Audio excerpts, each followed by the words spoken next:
We'll call to order the regular business meeting of the Board of Education for Community District 128 for Monday, February 24th. If I could ask everybody stand, please, and recite the Pledge of Allegiance.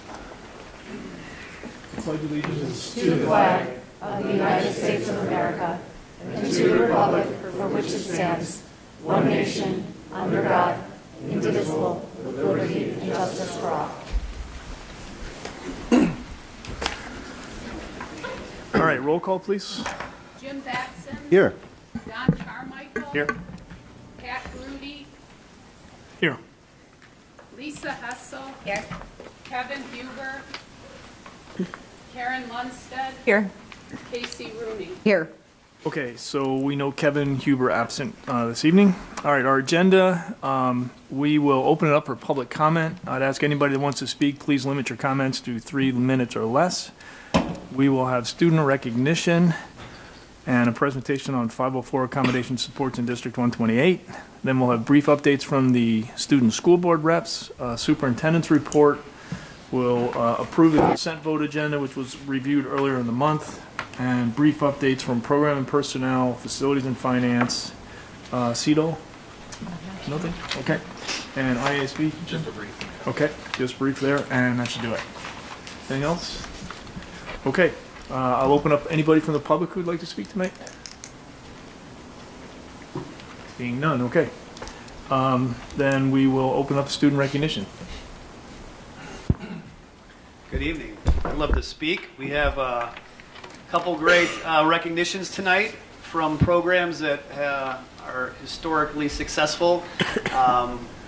With a couple different coaches. One coach been here for a long time, since the program started in boys bowling, Ron Long, who's finishing up his career with a great last run, last hurrah, ending up downstate, and then Coach A.J. Block, who's just in her second year here, but all sorts of success just in 2 short years. So I will start. I think I'll bring up Coach Long. Ron Long, like I said, probably for a lot of years, was here just about every year and had a little bit of a stretch, but this year they made it down. And I will tell you from personal experience, my kid graduated last year and bowled 3 years under his leadership and his assistant coaches, their leadership, and had a great experience. So as a parent, I know that program has been doing great things for a long time. So Ron, we're going to miss you. Thanks for all you've done. Why don't you come up here and talk about these guys? Okay.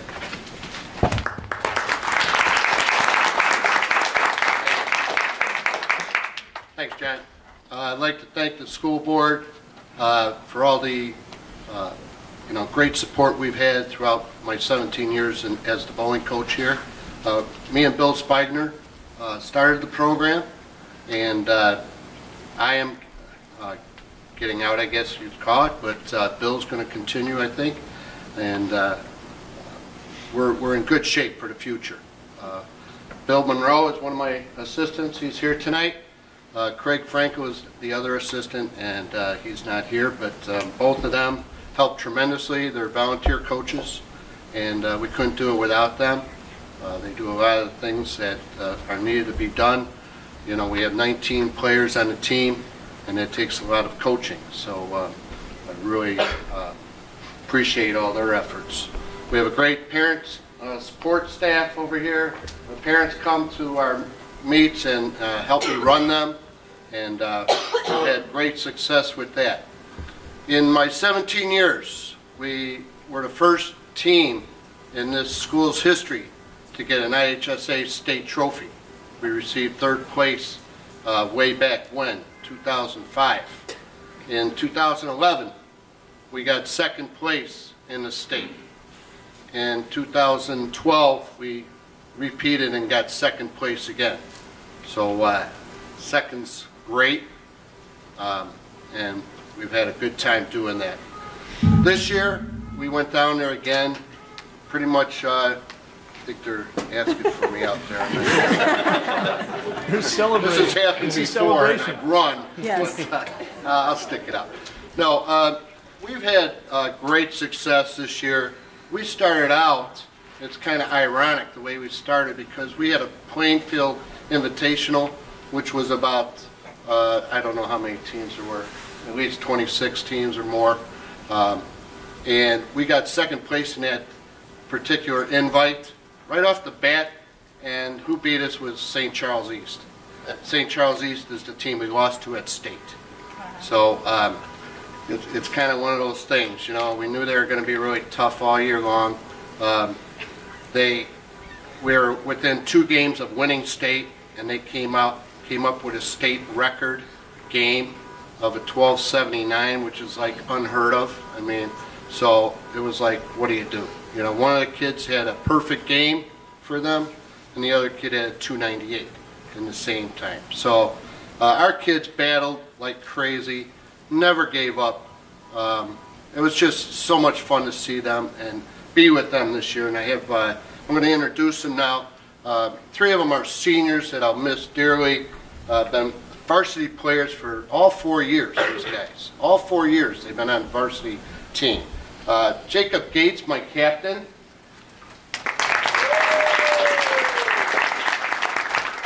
Alex Caballas, one of our seniors. Brandon Cervantes, my other senior. Next in line would be other starters, Nick Schwind, Joseph Napierkowski, sophomore, Brendan Healy, and Noah Kalicki. Those are the 7 who made it down to state. Noah Seaver was also listed on that team. He's our 8th player, not here tonight. But these guys put in quite an effort all year long. All 5 of the starters were in the top 50 at the state this year. All 5. It's incredible. So I'm very proud of them. I'm very proud of this school. I think the administration has been always so supportive also. And we're in really good hands for the future. We got such a strong belief system in this bowling program that it's never going to die. It's always going to go on, and you're going to just keep coming, and you're going to see great success in the future too.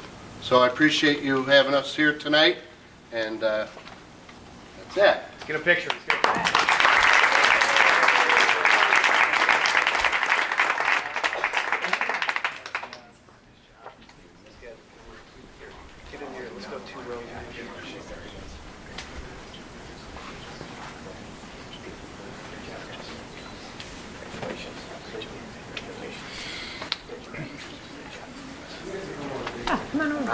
Great job.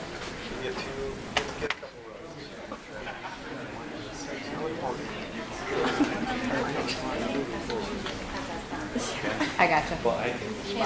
Take your time. We're not in any hurry. I did. Park right 6'4" pack.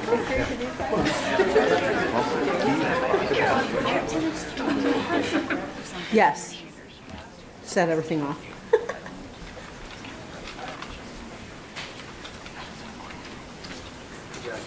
Good job. Congratulations.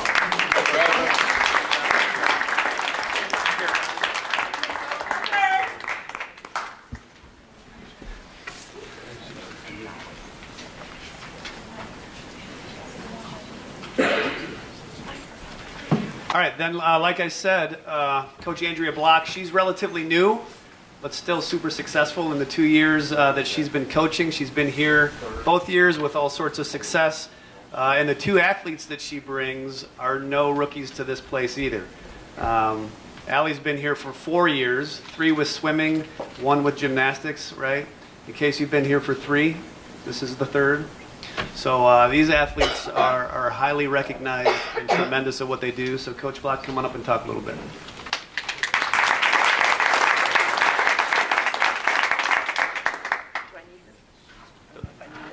Yeah, you do. Okay. I'm going to need these too. I gave away my age. Okay. Good evening. I'd like to thank the school board for recognizing our girls swim and dive team, and in particular, these 2 standouts, diver Allie Landis and swimmer Casey Caffrey. Taking time to recognize our outstanding all-state athletes means so much to our girls, their parents, and our coaches. This year, our undefeated team won its second consecutive conference championship and had 9 automatic all-conference athletes. The Cougars took third at the tough sectionals, which included newcomers, New Trier and Evanston. The deep competition, however, proved fortuitous. We qualified 2 relays, 2 divers, and 6 swims. Allie's sixth place finish, coupled with Casey's 7th in the 500 and 9th in the 200 free, catapulted Vernon Hills to 17th place at state. Remarkable for a small school with just 2 state finalists. Both girls left their mark on the Vernon Hills varsity record board also, with 2 new diving records this year for Allie and 2 new records for Casey in the 200 and the 500. In addition to being record-setting athletes, Allie and Casey are outstanding students, supportive teammates, and wonderful daughters. Hats off to Michelle and Chad Landis and Doreen Lemke for raising such wonderful, well-rounded young women. It has been an honor and a privilege to coach Allie and Casey and all the Cougars. I love my school and I love my team. A special thank you to John and Brian for their tremendous support. Standing with you at DEC was quite impactful and very appreciated. Lastly, to Allie, ILL, I do wrong every time. Good luck next year as you take your diving career to the next level at the University of Illinois Champaign. They are lucky to have you. And to Casey, thank goodness you are just a junior. We have another year with you before you get to pick the college of your choice to share your swimming gifts. Thank you very much for recognizing us. We really appreciate it.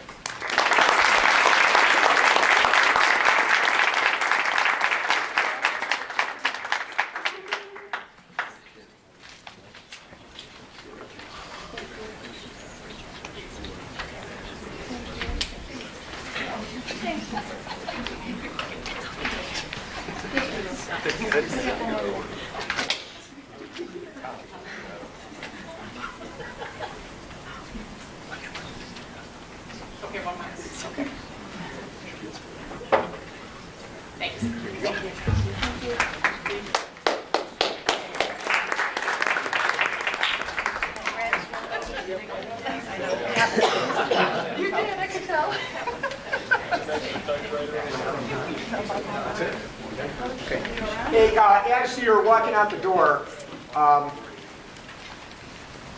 first of all, the school board wants me to invite you to stay for the rest of the meeting. I'll tell you a secret, it's okay to slide out stage. Okay? We'd always love to have you stay at the meeting. But on behalf of the board and the district and building administrations and everyone in District 128, our favorite thing to do is to celebrate student success, and we are just so proud of all of you. But we also know that the students that we've recognized tonight didn't get where they are at without parents and family and friends. So we'd like to take a minute and have all the parents stand up and family and friends that are here. Come on, don't put your hands down.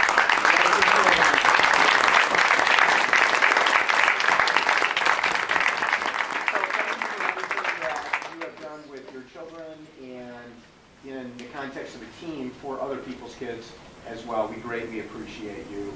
And now, if you want to slide out. Thank you for having us. Thank you.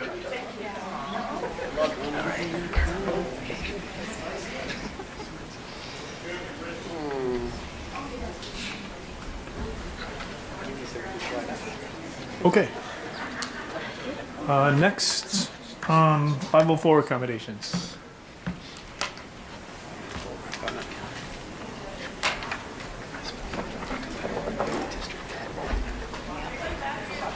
Good evening.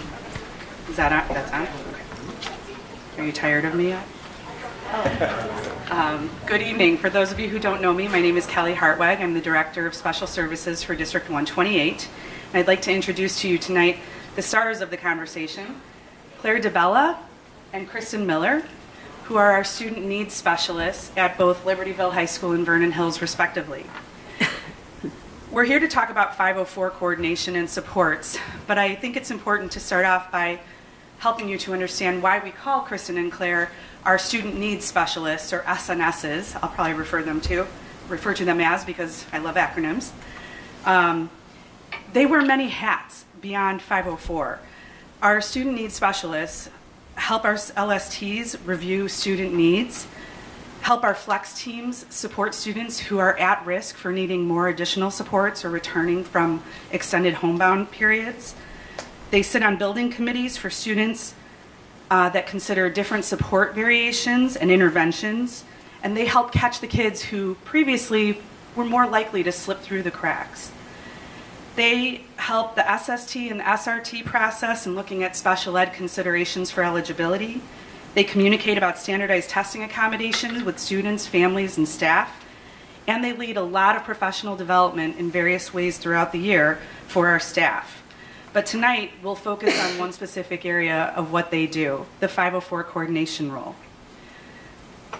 Let me do a little bit of legal review. I know this is the exciting part. It's exciting. What is Section 504? Where does it come from? The Rehabilitation Act of 1973 was a civil rights law that was generally designed to promote fairness and equal treatment for all people. Section 504 of the Rehab Act, more specifically, intended to level the playing field for people with disabilities in all settings, including work, public access, and communication. Very specific to Section 504 is Subpart D, which afforded rights to specific students in pre-K to high school public education systems who have disabilities. The Americans with Disabilities Act of 1990 was meant to inflate or continue the template that was started with the Rehab Act of 1973. But the way it was written, the language actually resulted in an interpretation by the courts that narrowed the definition of disability, what was or wasn't a disability, and thus limited the rights of people with disabilities. So in 2008, the Americans with Disabilities Amendments Act was passed, which broadened the definition of a disability. The ADA is, or the newest version of that Rehab Act, if you will, clarified protections for people with disabilities. Section 504, Subpart D, is specific to students who are in schools, and a subsection of 504 is IDEA, or the Individuals with Disabilities Education Act, and that identifies students who fall into very specific categories of eligibilities to receive special education services. Students under IDEA have needs that remove them from their peers in the general education setting and require explicit, separate, individualized instruction. Students who access 504 accommodations require planning on the part of public schools to create equal access to opportunities across their experience.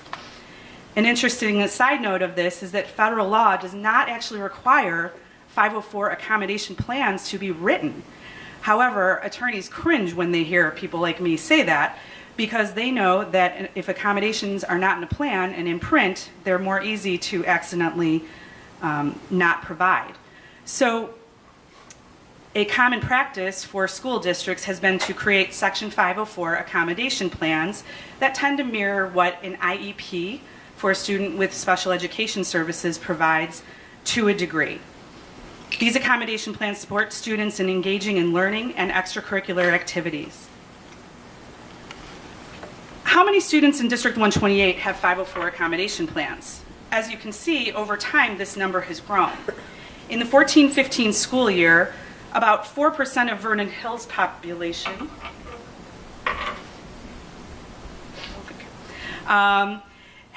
were served with 504 accommodation plans, and about 3% of the population at Libertyville had one. In the 15-16 school year, though, you can see our numbers basically jumped to double.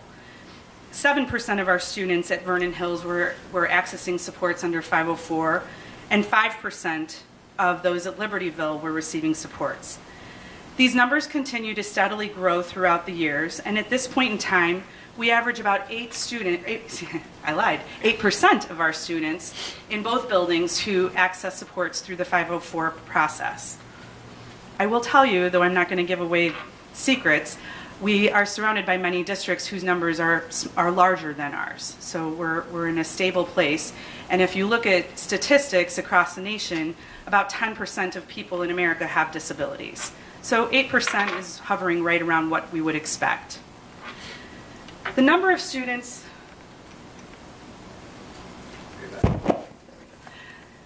The number of students accessing 504 accommodation plans is increasing everywhere across the United States. Between 2008 and 9 and the 2015-16 school year, the number of K through 12 students across the USA accessing 504 plans doubled, according to an analysis of federal data. And we don't have yet an updated federal report on students accessing 504 plans right now. It's really hard, though, to pin down national numbers because 504 is not monitored for compliance the way the IDEA is. There is no funding source, you see, for students who access 504 accommodation plans. And when there's no funding source, the federal government has a less tighter lens on requesting numbers and data. But let's take a look at a few variables that we know have increased numbers in Illinois. The Americans with Disabilities Amendments Act of 2008, which was implemented in 2009, that I mentioned before, really did two things that spiked an uptick in the eligibility for students with 504 plans. First, it broadened the definition of the term disability, which resulted in more people being ruled into having disabilities instead of being ruled out of having a disability. The definition broadened. The second element of the Americans with Disabilities Amendments Act, I almost slipped into my acronym world, that had a big impact, though, was that this Amendment Act clarified that the intent of the Rehabilitation Act of 1973 was to prevent discrimination of a person with a disability. So the emphasis on discriminating against someone known to have or thought to have a disability resulted in more students being found eligible under 504. Known to have or suspected to have. Broad. When we consider eligibility for students, which you'll hear more about in a moment, we must consider whether they're known or suspected of having a disability. Families do not need to prove it per se. Another element that impacted the uptick in numbers is that in 2012, the federal government released a Dear Colleague letter from the Office of Civil Rights that provided new guidance that again broadened who should be found eligible and what services and supports should be provided for students with known or perceived disabilities. Another societal impact on the uptick in the numbers has been in screenings. Younger kiddos, I have a 1-year-old almost at home now, and I'm noticing in every appointment that we have, the doctor conducts a screening. So there have been an uptick in the types of pediatric screenings that are being provided, not only for the little guys, but even for the 14-year-old that we had in freshman year this year when he went in for his high school physical. There are also stronger contacts by local departments of health. Again, I have almost a 1-year-old and he's already gone through 2 earlyhood childhood screenings offered by my local DuPage Public Health County services. And also, public school systems for early intervention are reaching out to families at a rate that they didn't 10 years ago. The biggest area, though, in most recent time has been the uptick in state laws. As of July 1st, 2018, 3 laws went into effect for the 18-19 school year related to social-emotional screening, emotional intelligence task force creation, and mental health awareness board policies and procedures for training that were required for all educators. In the 1920 school year, at least one mental health-related law was put into effect, obligating schools to inform families that students who do not qualify for special education services, but who have mental health needs, may qualify for services under 504. Currently, there are at least 2 more bills that I know of that are actively in discussion today and that are likely to be ratified that would require school districts to link students with known mental health needs to mental health resources in the community. And then another one, hopefully, would consider some funding for those community-based partnerships.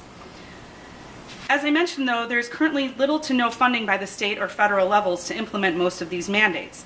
And I've just described to you 6 laws that are likely to be put into effect or have been put into effect in just the last 3 years alone related to 504 accommodation provisions.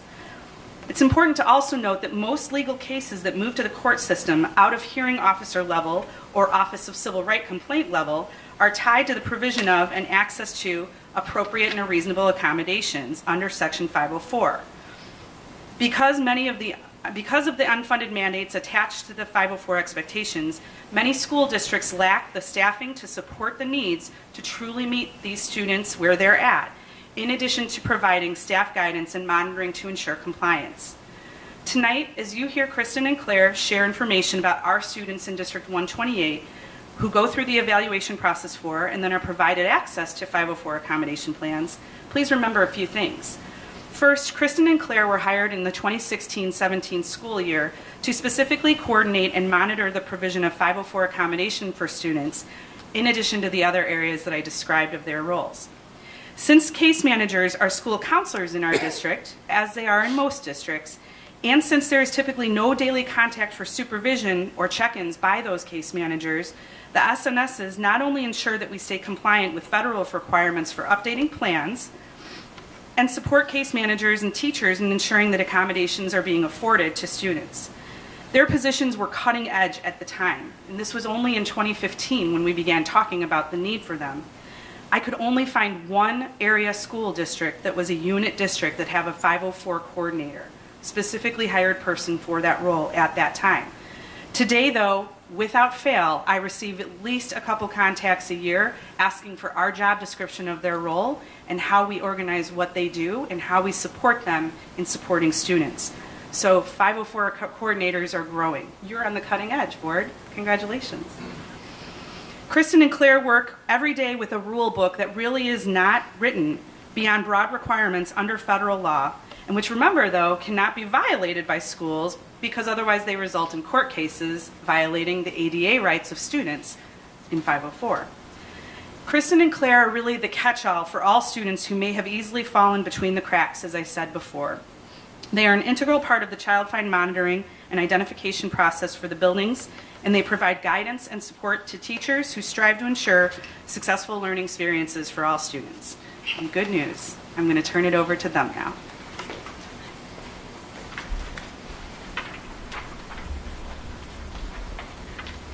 Societally, we know that there are many reasons why there's been increases in the number of 504 plans. But let's take a look at our trends in District 128. One of the first sources of increases for us comes from our feeder districts. We have seen a dramatic increase in the past 5 years of students coming from middle school to high school with 504 plans already in place. Looking at the chart, you can tell Vernon Hills is in the blue, Libertyville is in the orange, and then our district combined numbers are in the gray. So this upcoming year, we're seeing the most dramatic increase since Kristen and I started our roles in District 128. In looking at our data, we wanted to see if there was an increase in numbers of students with 504 plans coming from the initial evaluations that we were completing at the high school level. Again, looking at the chart, Vernon Hills is in blue and Libertyville is in orange, and our combined numbers are in gray. This data tells us that our initial evaluations are remaining fairly consistent throughout the last 3 years, and that we are on track for similarly to be at the same level this current school year.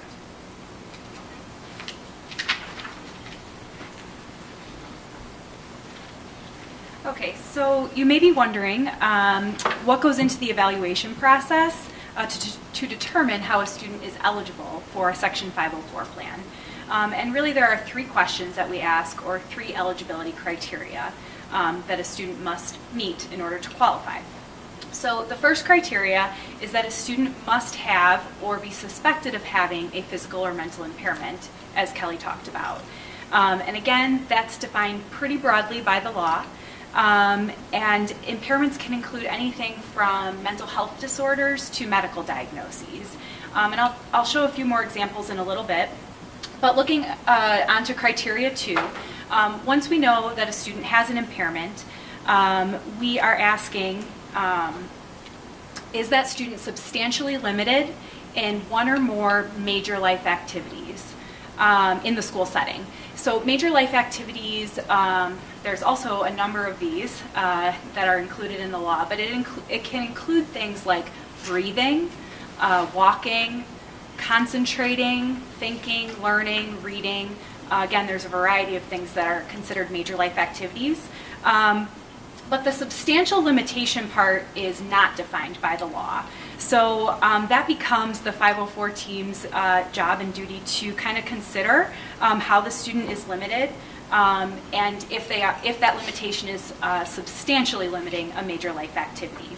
So, and for example, a student who may have a mild sensitivity to bee stings would probably not qualify for a Section 504 plan. However, a student that has a life-threatening allergy would qualify for a 504 plan, or could qualify for a 504 plan, because the major life activity that's impacted in that case is obviously breathing.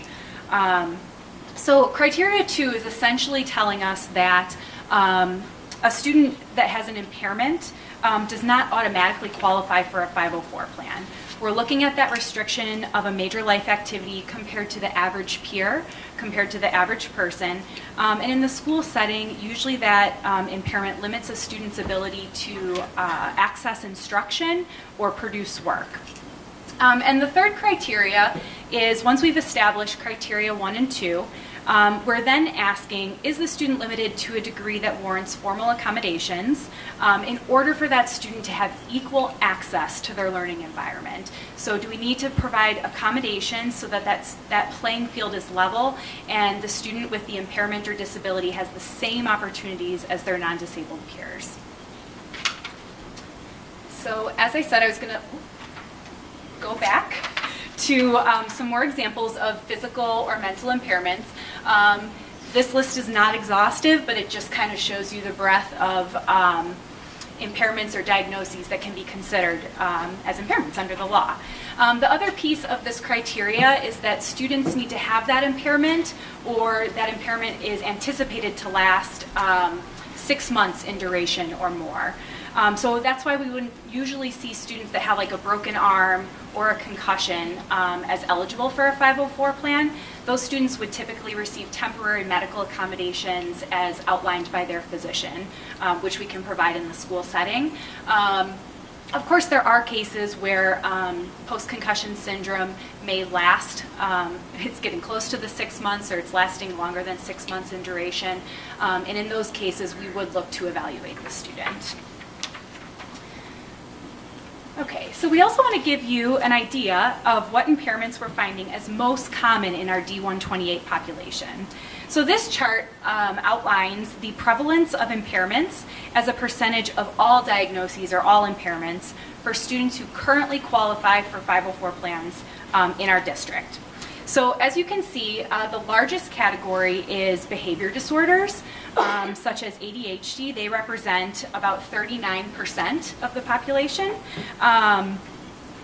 for students that have 504 plans. And the reason why we consider ADHD as a behavior disorder, we know that not all students with ADHD may have overt or externalizing behaviors, but it's just how the American Psychological Association defines ADHD as a behavior disorder. So I didn't want that to throw anyone. The next most prevalent is mood disorders, such as anxiety and depression, and that accounts for about 26% of our impairments. And then after that, we have a variety of medical conditions, all different, that make up that 16%. I do want to note, one thing that Claire and I found when we were looking through our data in the mood disorders category is we looked at our initial evaluations, and we found in the last school year, even though overall it's 26%, 52% of our initial evaluations last year were for students that had identified mood disorders. And in the current school year so far, that they make up 50% of our 30 evaluations that we've conducted. So definitely a difference. We also wanted to look at what are the changes over time. And we've only started collecting this data in the last 2 years, but last year's data is in blue and this year's data is in red. So some of the initial trends that we're seeing are an increase in the diagnoses of medical conditions for students that qualify for 504 plans, and an increase in mood disorders. And we are seeing a decrease in the behavior disorder category, or typically students that have ADHD. So again, it's only the last year and this year that's included in this sample, but we intend to continue collecting this data to see if those trends hold true over time, or to see what else is happening in our district over the long term.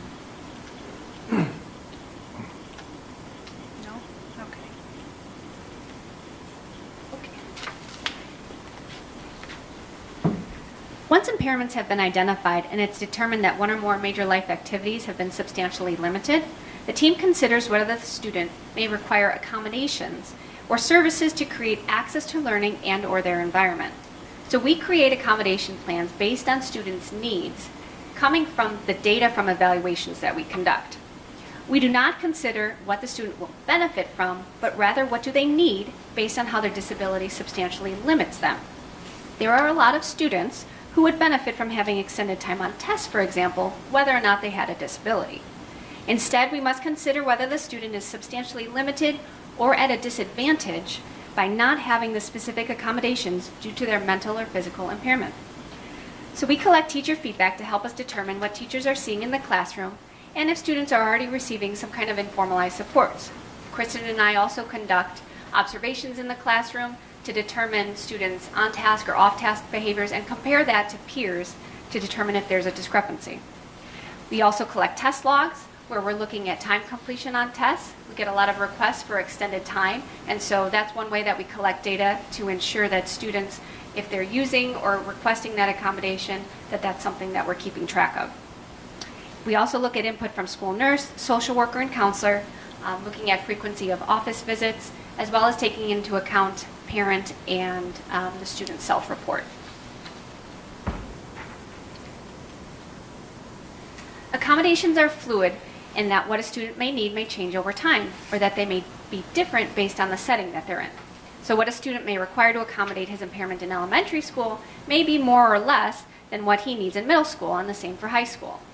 While it is implicit that a long-term impairment means that a student's needs for accommodation will never fully go away, it is important that students and families understand that once they leave the high school, their 504 accommodation plan that affords entitlements while in the K-12 school system will no longer be in place. And at the university or work, their rights will now be protected under the Americans with Disabilities Act, which affords reasonable accommodations instead of tailored entitlements. For example, if you look at the first two boxes on this chart, where a student's team in middle school may say that she requires having her tests read to her by a human to allow for repeated readings and to adjust the pace of the reading, in the high school, we would try to change that accommodation to the use of a text-to-speech software program or app, because in a college, a human reader would not be considered a reasonable accommodation, but a reading software program would be.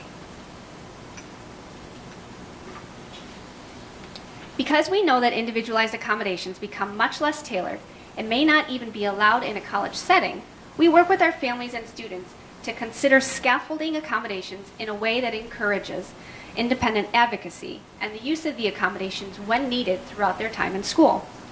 Working with students to create 504 accommodation plans that are adjusted over the years, that foster self-awareness and self-advocacy, and that are developmentally appropriate gives students his or her best chance at being successful in a post-secondary world.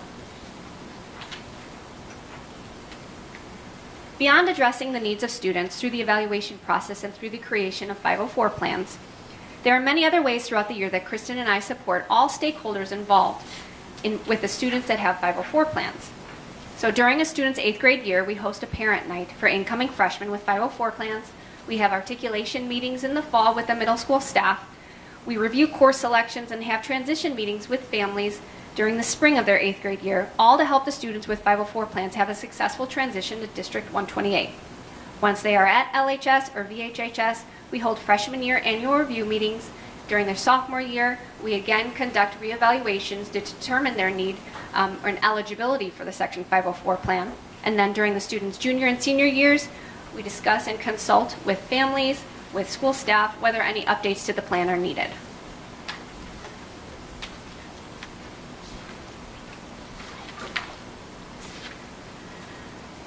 When I'm asked by colleagues what I love about District 128, I feel so blessed that so many immediate answers come to mind. In the case of this evening, I am grateful for a district that values the mission of supporting the learning journey of all students as they move toward post-secondary pursuits. The role of the student needs specialist does exactly that for many students in unique and out-of-the-box ways, but in the case of supporting our students with 504 accommodation plans, they not only support a process that fosters resilience, nimbleness, and awareness in our students, but also the staff and families who work with them. Thank you for your support and for your time this evening.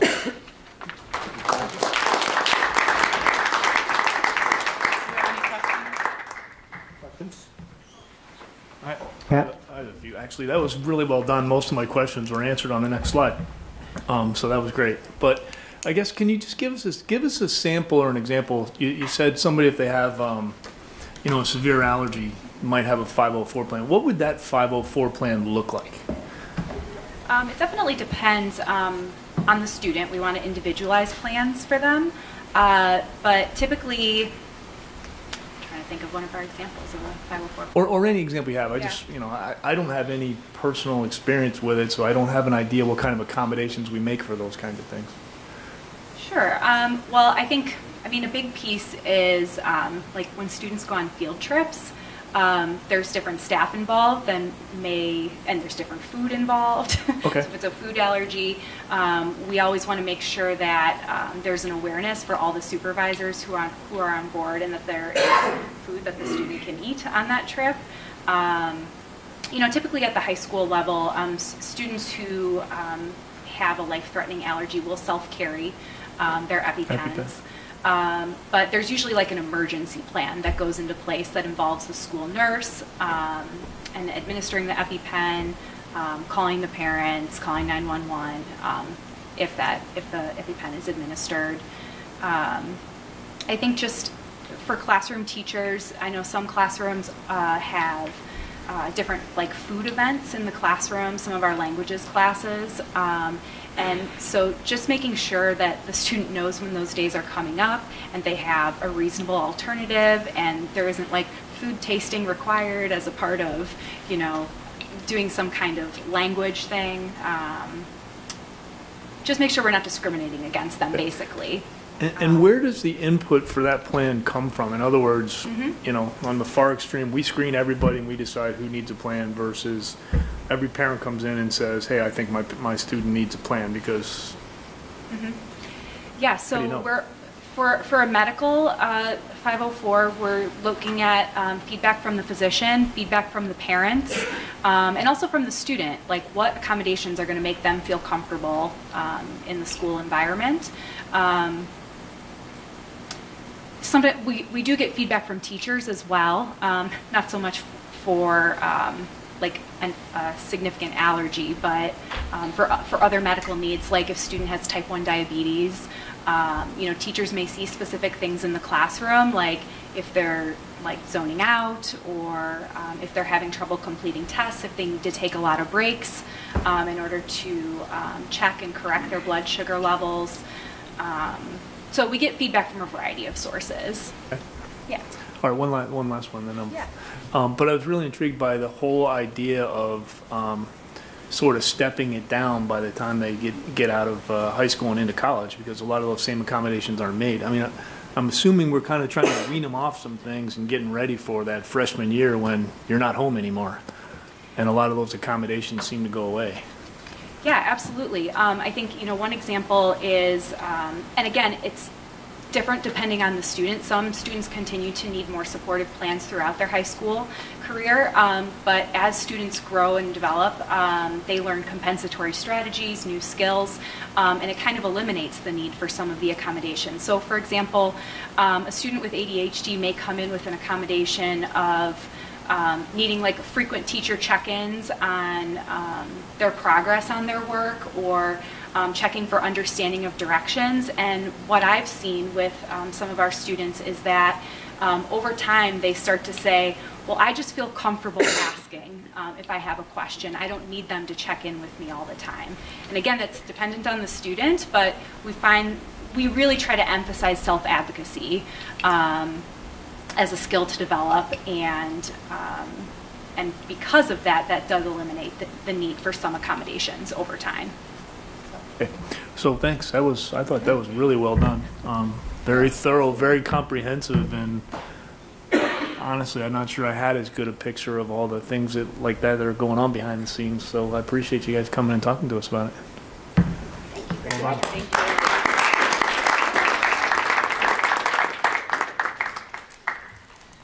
All right. Student School Board reports. All right. Who'd like to go first? Sure, I can go. Okay. Each year, juniors in U.S. history classes participate in the annual history fair where they choose a topic to create a final product, such as an essay, museum display, website, and more creative ideas that students have presented. This month, the juniors presented these projects and displayed them in the library for other students. Hang on 1 second. This is our night out. Can you guys? Is it? Oh, There you go. okay. Is it working? Okay. There you go. Should I start over or is it? Okay? Yeah, sure. Yeah, start over. Okay. We don't want you to be missed on TV. Each year, juniors in U.S. history classes participate in the annual history fair where they choose a topic to create a final product on, such as an essay, museum display, website, and more creative ideas that students have presented in the past. This month, juniors presented these projects and displayed them in the library for other students and staff to see and learn more about the chosen topics. Our environmental club, BH2O, is planning a zero waste day across school. Club members will, with the help of teacher sponsors, will be publicizing soon on how all students can participate. We are excited to hear more about this. Congratulations to this month's Cougar Class Act Award recipients who were recognized on February 21st. Each month it is an outstanding group of students who have worked hard to make our school community a better place for everyone. Journalism classes are currently working on production week for the March issue of the Scratching Post. The issue will feature stories about mental health, caffeine addictions in teenagers, and the lack of student spirit in sports attendance. This will be the third issue of the year, and the senior issue will be soon to follow. Our Turnabout Spirit Week included many fun activities for the students and staff. For Rock and Roll Day, students got to roller skate in the foyer and could do so during their lunch and study halls. The assembly on Friday was a whiteout and featured blacklight and glow-in-the-dark. The senior class was happy to win the first ever Spirit Champs flag. Students from each class competed in games, then the court was announced. We are proud of our Turnabout King and Queen, Bjorn Benjamin and Cece Schumacher. The dance on Saturday featured a silent disco as well as a DJ. It was lots of fun, and we look forward to our final high school dance, prom, in April. Vernon Hills students, along with students from Libertyville and Barrington High Schools, recently spent the day at a leadership and team building event called Snowball. The students participated in fun games and activities, learning valuable team skills, and drank lots of delicious hot chocolate. It was a very fun day for all who participated. Congratulations to boys basketball coach McCarty for earning his 200th career win after the team beat Maine East late in January. Coach McCarty has been coaching for 17 years. Another congratulations to wrestling coach Maselli for earning his 300th career win. Amazing accomplishments by both coaches. The boys bowling team placed second in their IHSA state tournament. It was an amazing season for the team with many victories along the way. Another congratulations goes out to the girls cheerleading team who placed 9th at the IHSA state finals. It was a wonderful finish to the season for them as well. Additionally, great job to Kevin Schumacher, who has qualified for the IHSA state finals for diving. We wish him luck as he competes next weekend. Vernon Hills recently hosted the first annual Big Cat Throw-Off against Libertyville. It was a fun crosstown rivalry event, and the Cougars came out on top. Finally, a huge congratulations goes out to senior Josh Liu for being selected to the 2020 IHSA All-State Academic Team. He is one of only 26 people in the state to be recognized for excelling in academics while also participating in multiple sports activities. It is a well-deserved honor for Josh, who competes in basketball and baseball while also being a stellar student. And from Libertyville, we're starting off with Turnabout. So last week was a Spirit Week leading up to Turnabout on Saturday. Each day had a theme announced by Student Council, including themes like Tie-Dye Thursday and Future Friday. The Turnabout assembly was on Thursday, and the turnout was great. Students were thrilled to see cameo video appearances from familiar celebrities Phil Lewis and David Henry, and the Nickelodeon-inspired sliming was a huge hit. This all led up to the dance on Saturday. While we don't have the exact numbers from each grade's breakdown turnout for the event, the gym was packed and the energy levels were high. The silent disco was once again a student favorite. Beyond the dance itself, a number of people and groups were involved in making the night go smoothly. Teachers manned the check-in, the ticket lines, and the water station, and parents helped with the coat check. So we want to give a huge thank you to them and to all the security and custodial staff who worked to make this event possible for us. The LHS computer science teacher, Mrs. Elmore, also brought attention to the coding marathon event hosted by Stevenson High School over the weekend, in which participants worked to code anything that they wanted for 24 hours straight. Participants could sleep or take a nap, but many, especially for students from LHS, did not choose to do so. So 4 LHS students came in 5th place at the end of the evening, or at the end of the marathon, and they coded for 24 hours straight, which is a very impressive feat. Junior Becca Leducky said it was super fun time to meet other people who enjoyed coding and at the same time be super competitive with others to try to impress the judges. We would like to give a huge thank you to all those who participated as well as to the staff members who helped monitor the event to make it possible. Best Buddies hosted its annual Best Buddies Carnival on February 15th. It's a huge event complete with bouncy houses, games, pizza, a DJ, and so much more. It's the club's largest fundraiser, and it was a huge success this year. Club co-president Maggie Hutchins stated, "Each year, Best Buddies invites everyone from the Lake County community to attend the carnival and loves seeing so many new smiling faces. Additionally, many LHS teachers attend the carnival with their families, which is always a blast. Best Buddies is so grateful for the support of the community." So the LHS math team placed first at the North Suburban Mathematics League, and they were led by huge successes from the junior and sophomore groups. The whole team had a blast hosting the tournament, and they're so excited about the win. The academic decathlon team placed first at the regional tournament, with Ethan Landry being the team's highest scoring member. Cats Against Hunger also raised money for Feed My Starving Children this turnabout season through Penny Wars. Students used coins to vote for Dr. K, Lynn, Diane, and Mr. Woods, and they were all slimed at the turnabout assembly. It was super fun. It was a super fun way to involve both staff members and students in school spirit, and it was for such a great cause. The LHS debate team commits to community service hours every year, as a part of that commitment, they have recently made 2 trips to Feed My Starving Children. All of the team members love these events and having the opportunity to give back to the community. Moving on to sports, Tom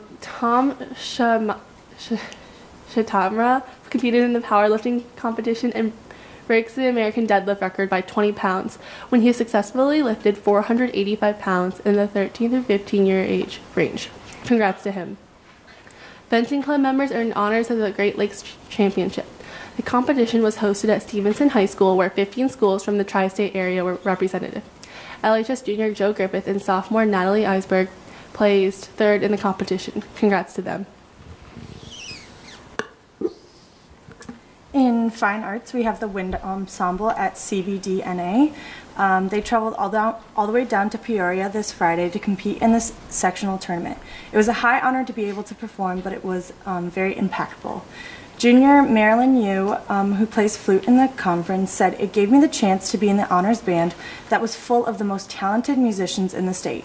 We played a piece in honor of the 2015 Charleston Black Church shooting, and I cried every time we played it. After we performed it, we got a standing ovation and because of how powerful it was. The music we made was exceptional, and I won't forget what it felt to be part of such a talented group. Great job to all those who were involved." In the Scholastic Art Awards, they are very prestigious national competition for arts, and so many students at LHS were recognized at a regional level. 8 students received honorable mentions, 8 students received silver keys, and 5 students received gold keys. Paige Vang's artwork was selected as a nominee to the American Vision Award, the highest award and one of the only 5 pieces of art selected. The students who received the gold keys are moving on to the next phase of the competition, where they will be judged nationally. Romeo and Juliet was the 14th and 15th of February. They casted an in-school performance for the freshman lit class on Thursday the 13th. This was a great opportunity for students to see familiar faces in the infamous play as they studied Shakespeare's works.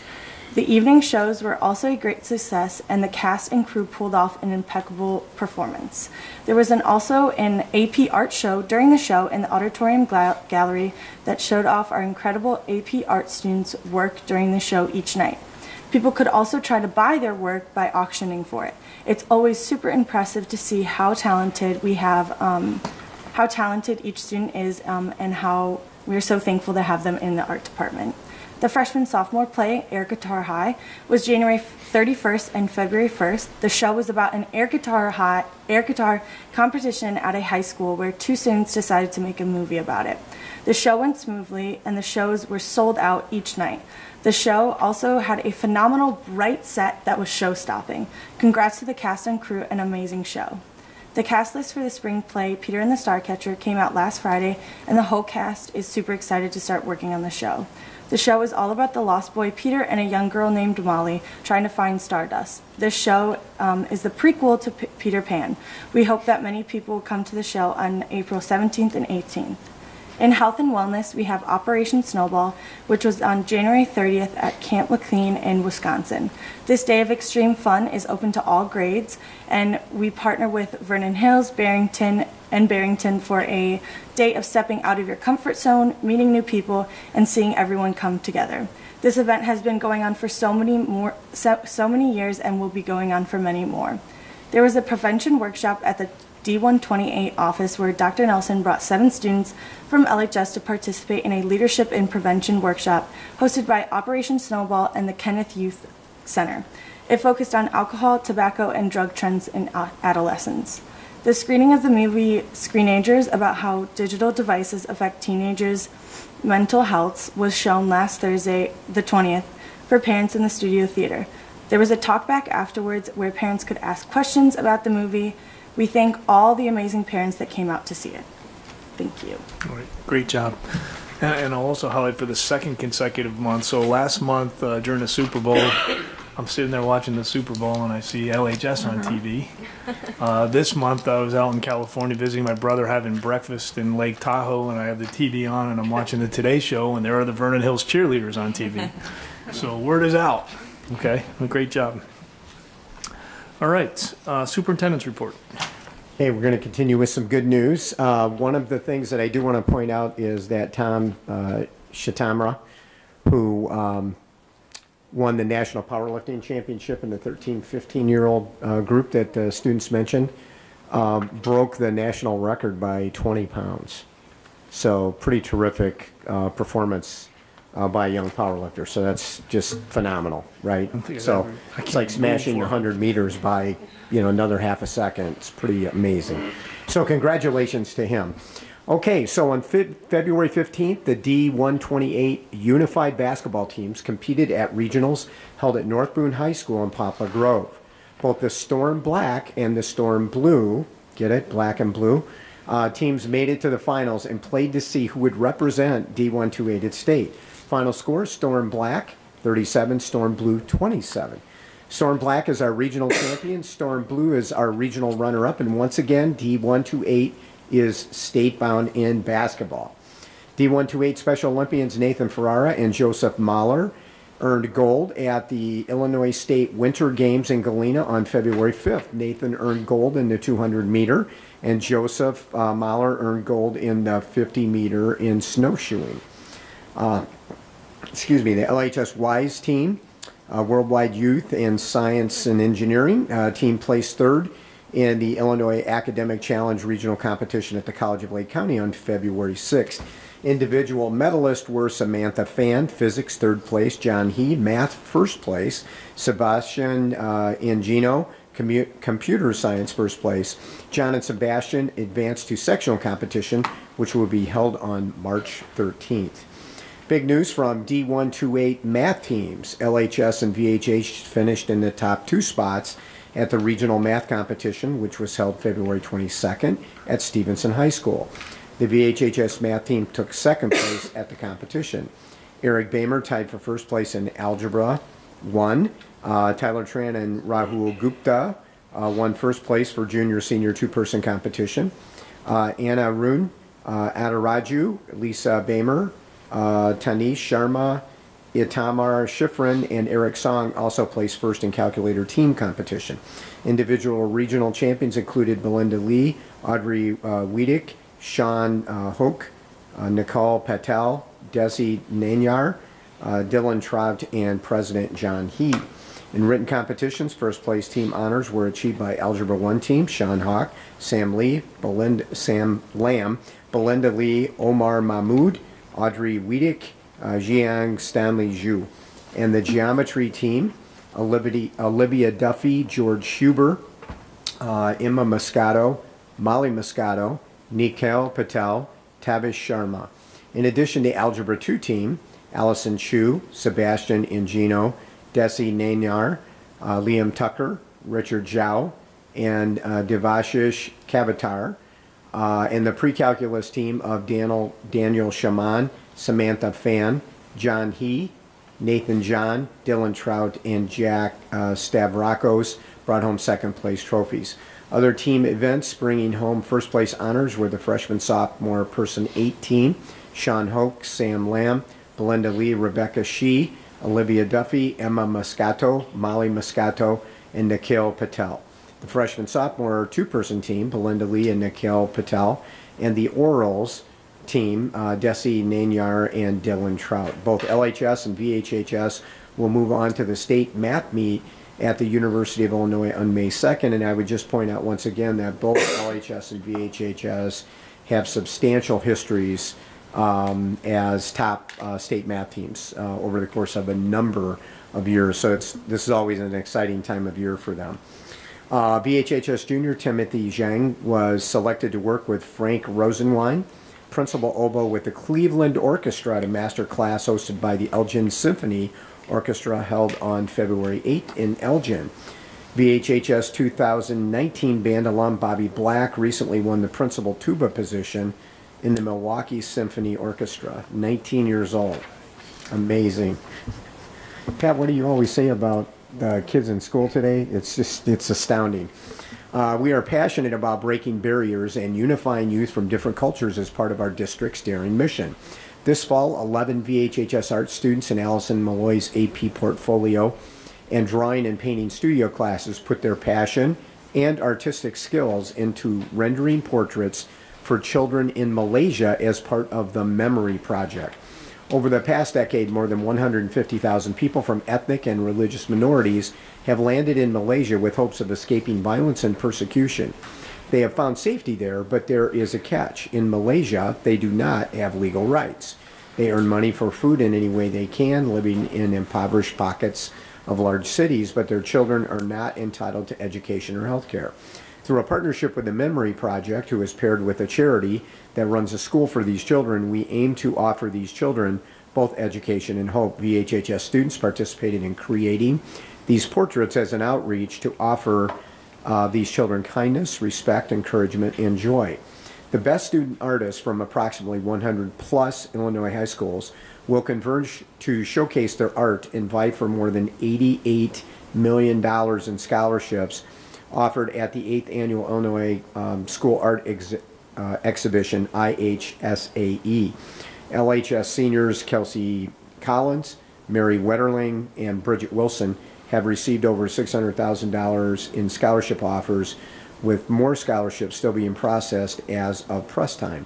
Kelsey, Mary, and Bridget will have their artwork displayed at the Senior Portfolio Show. Kelsey, Mary, Avery Vang, Rachel Bond, and Alyssa Wells will also have the honor of their artwork displayed at the General Exhibition Show as part of the Illinois High School Art Exhibition. The art show runs from Monday, March 2nd through April 4th at the Bridgeport Art Center in Chicago's own Bridgeport neighborhood. As part of the General Exhibition, Mary Wetterling has the opportunity during the opening of the show on Sunday, March 8th to participate in the Art Throwdown. She will compete with more than 30 other high school artists throughout the Northern Illinois in a figure drawing contest for awards and the prestige of competing against other peers around the state. The District 128 Special Olympic Swim Team, Libertyville Stars, hosted its first disability swim meet at LHS yesterday. 70 athletes from 6 teams competed in the inaugural Reach for the Stars meet.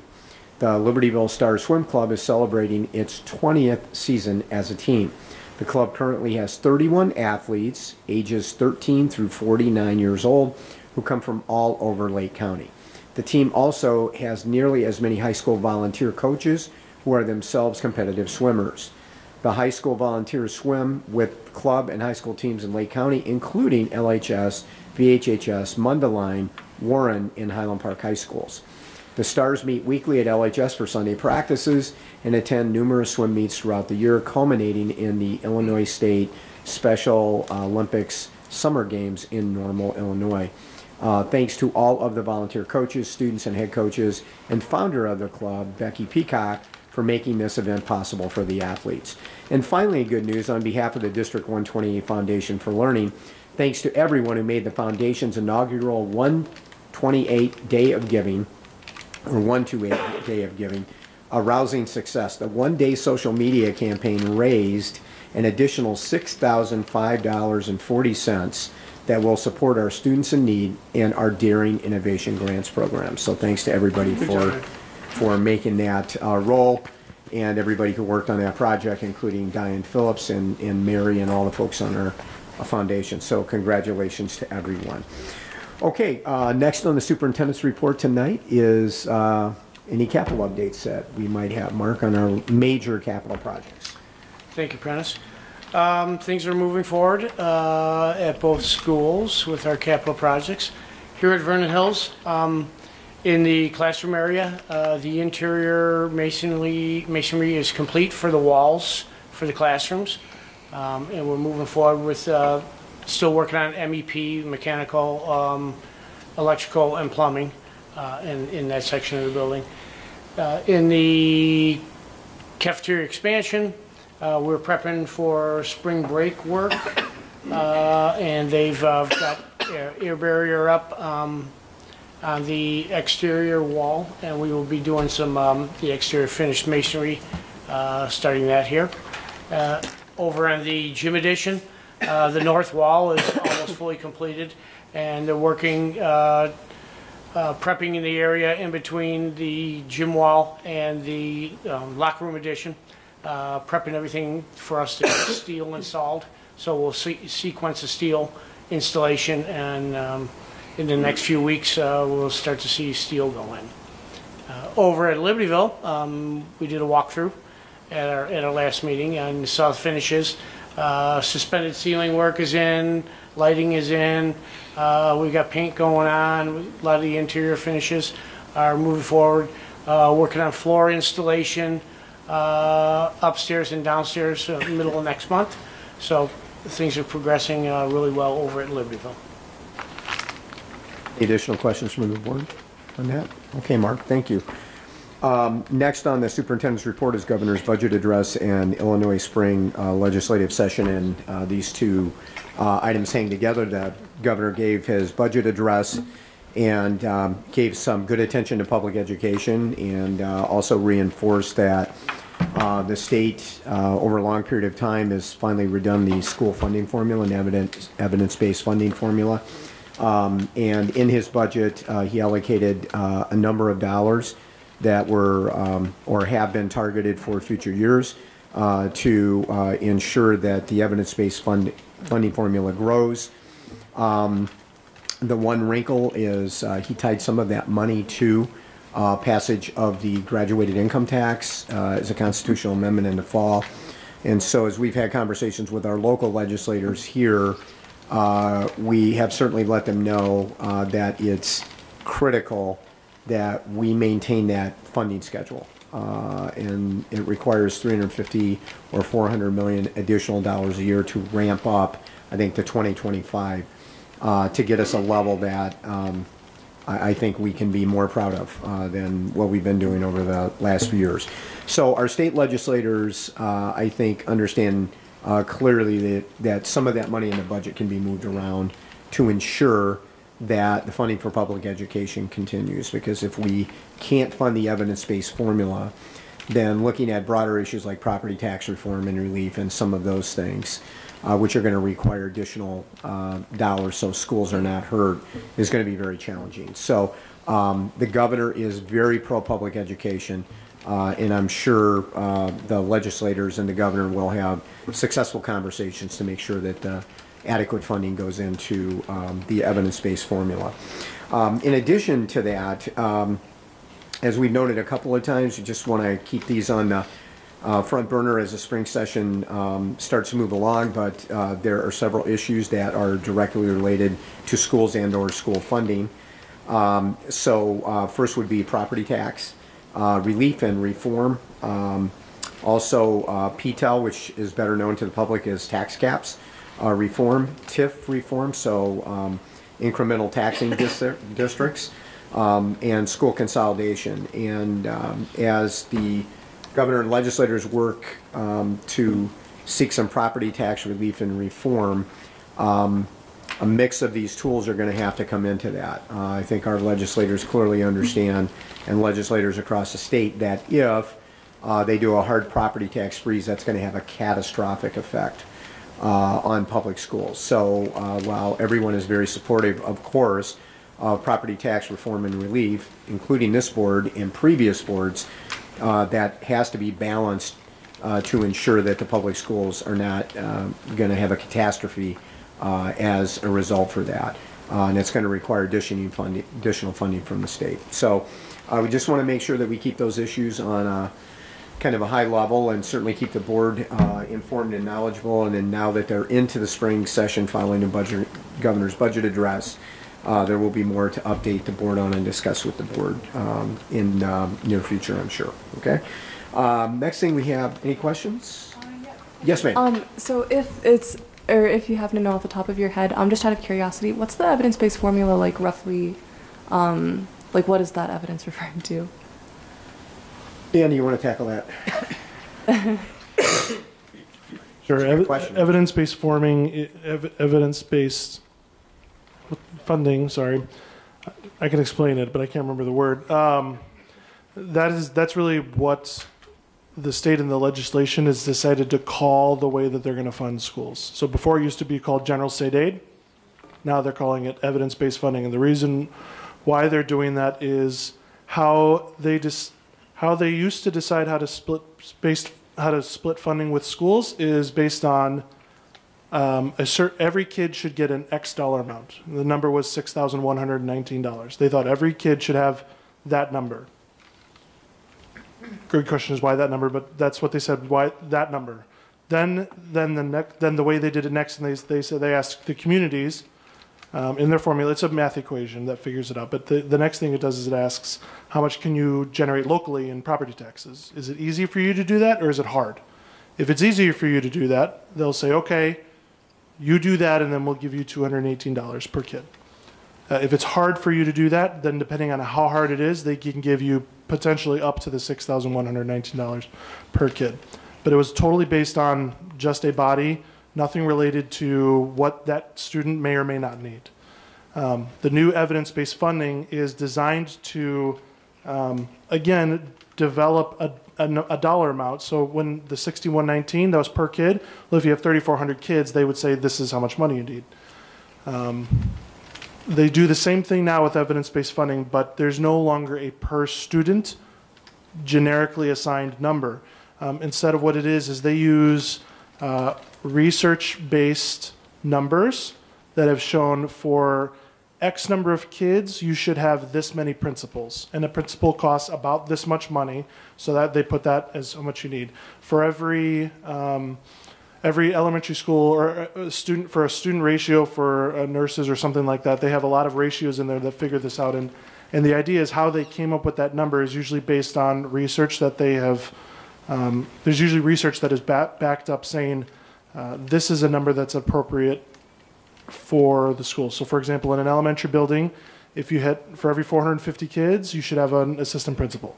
They have all that kind of thing. So it factors into all these positions you end up needing to support the students. So it takes into account the needs of the students. So if you have students with higher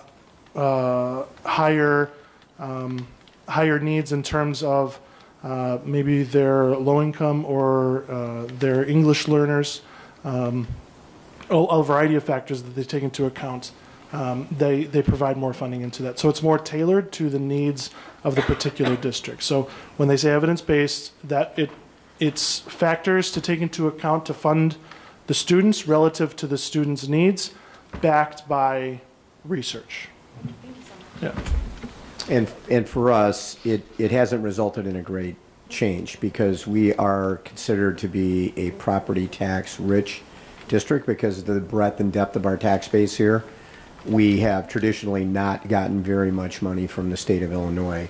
The evidence-based funding formula has not changed that picture for us.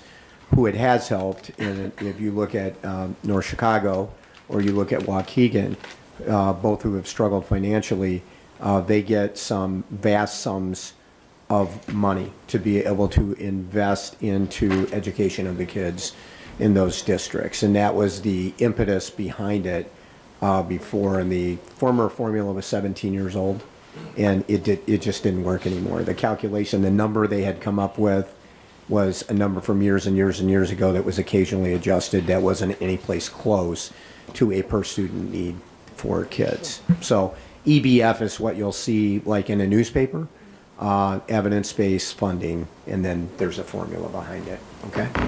All right, great. Dan, thank you. That was a great explanation. That was a great review for all of us.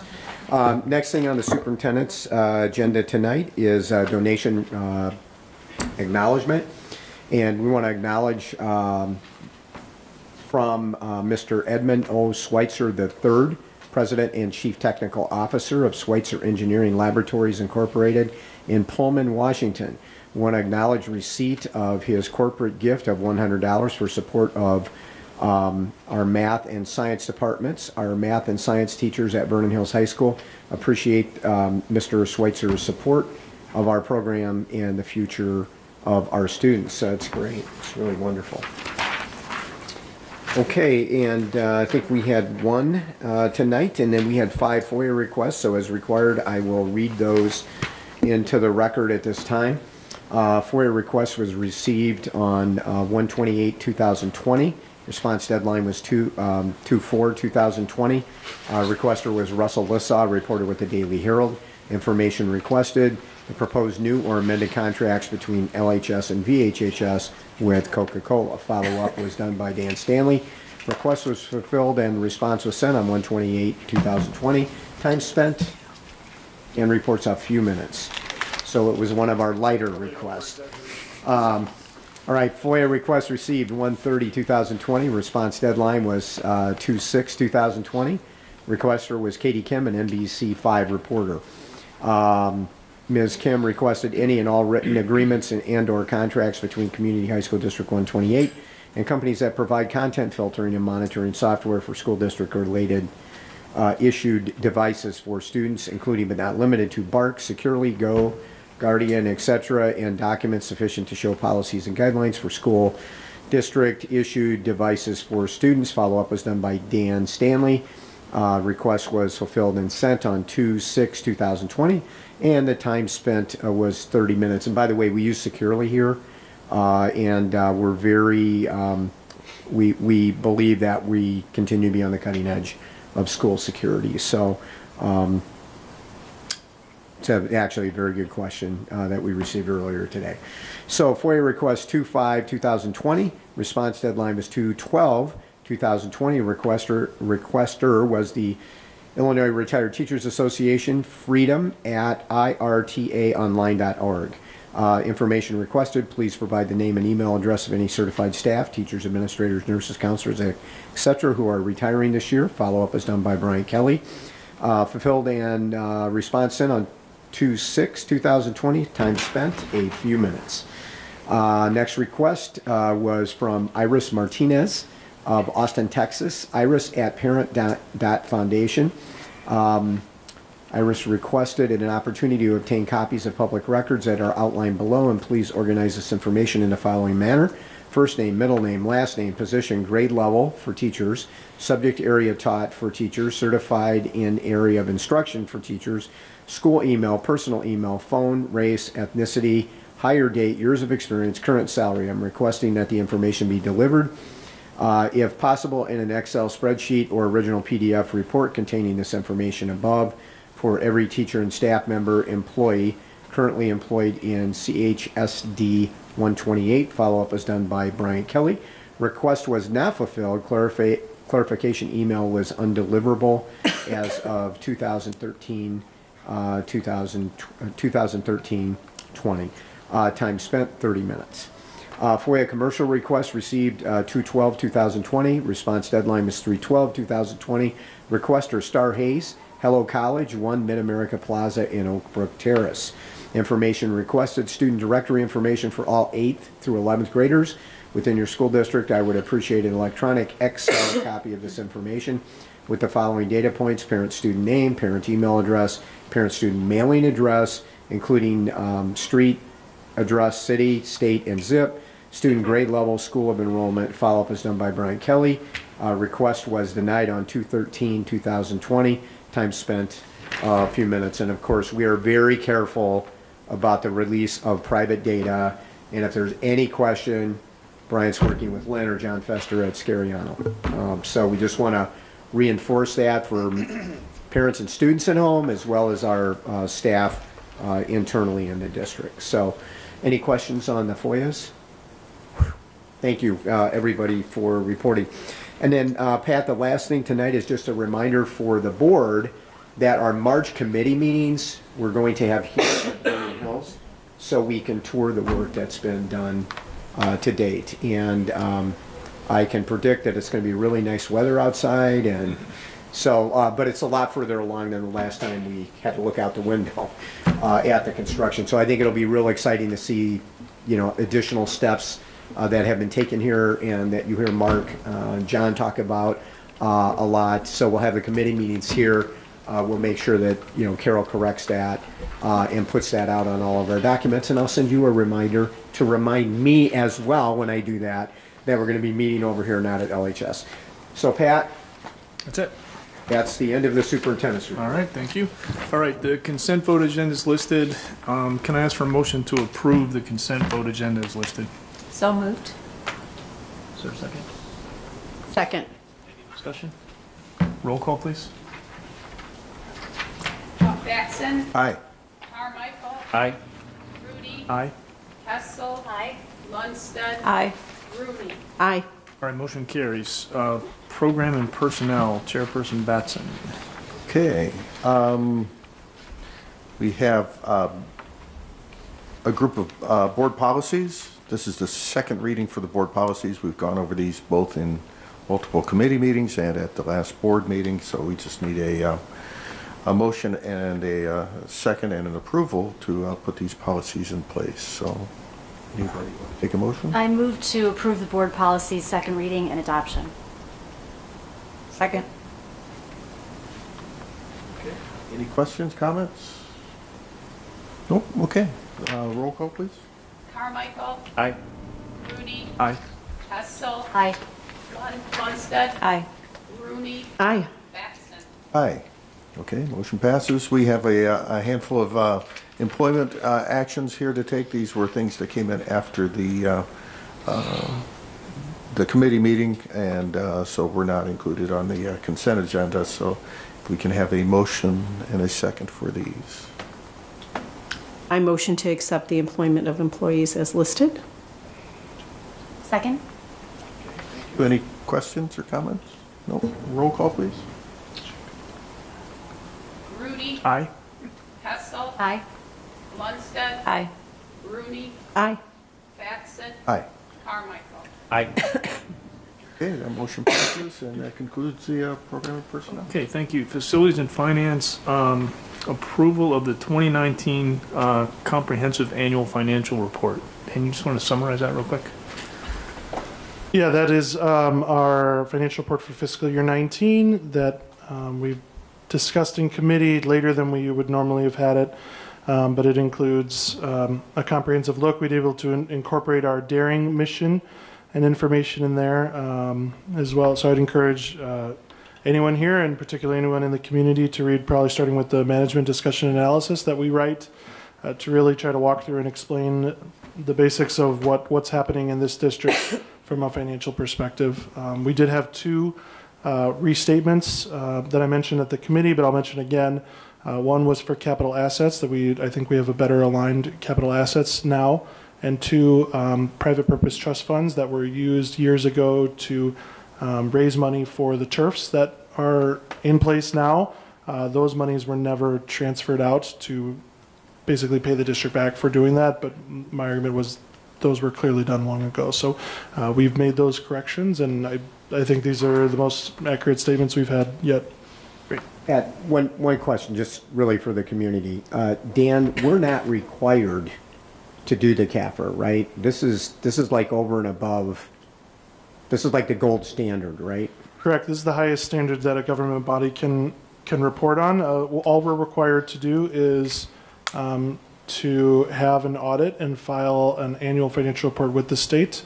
So we do the audit, we file the annual financial report with the state, and then on top of that we do the CAFR. So the CAFR is this big whole long thing. If we just did an audit, it would be a much shorter audit, maybe 40 to 50 pages-ish, something like that. It would have some similar information, but there's a comprehensiveness to, that's the name. It's very comprehensive in terms of, if you read this, you would have a very, very good idea about what this district is and what's going on. The goals, the strategies, and all those good. And a lot of numbers and long-term numbers, demographics, all kinds of information in terms of our taxing district, our highest taxpayers, our employers in the area.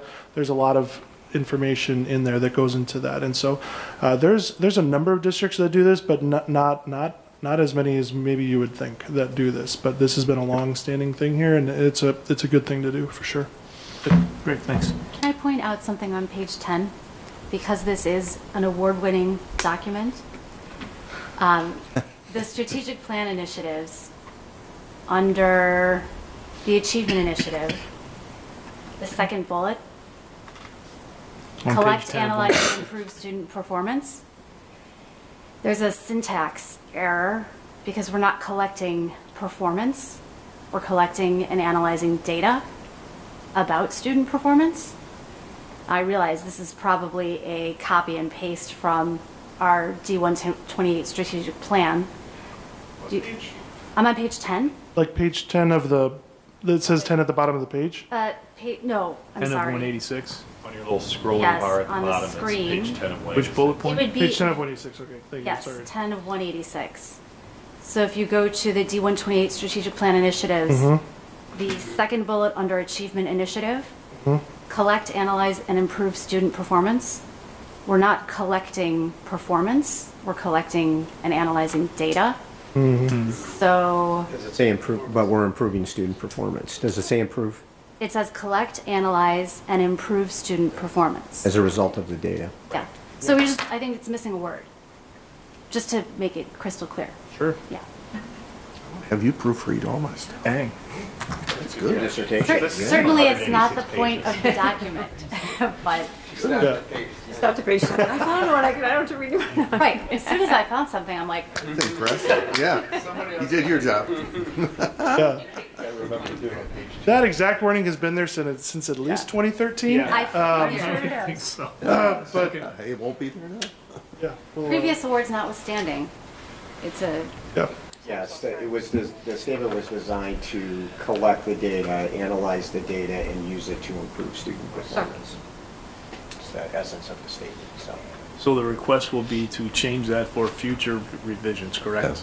Okay. Right, because this is It's- done. Shall not have any impact. perhaps an area for, It is understood. perhaps an area for future refinement. That's good. All right. Thank you. All right, is there a motion to approve the CAPER as submitted? I move to accept the comprehensive annual financial report as presented. Second. Any further discussion? All right, roll call, please. Hessel, Aye. Lundstedt, Aye. Rooney, Aye. Batson. Aye. Carmichael, Aye. Rudy. Aye. All right, motion carries. Change order for the pool. Mr. Koopman. Oh, Mr. Yeah, Stanley. there are two change orders here. So the first one, let's make sure. IS 00062. 62. So this is work. These are both for the LHS pool. This was work that was a change that was done and recommended by Siemens to change. The plan was to have wireless access control in the doors.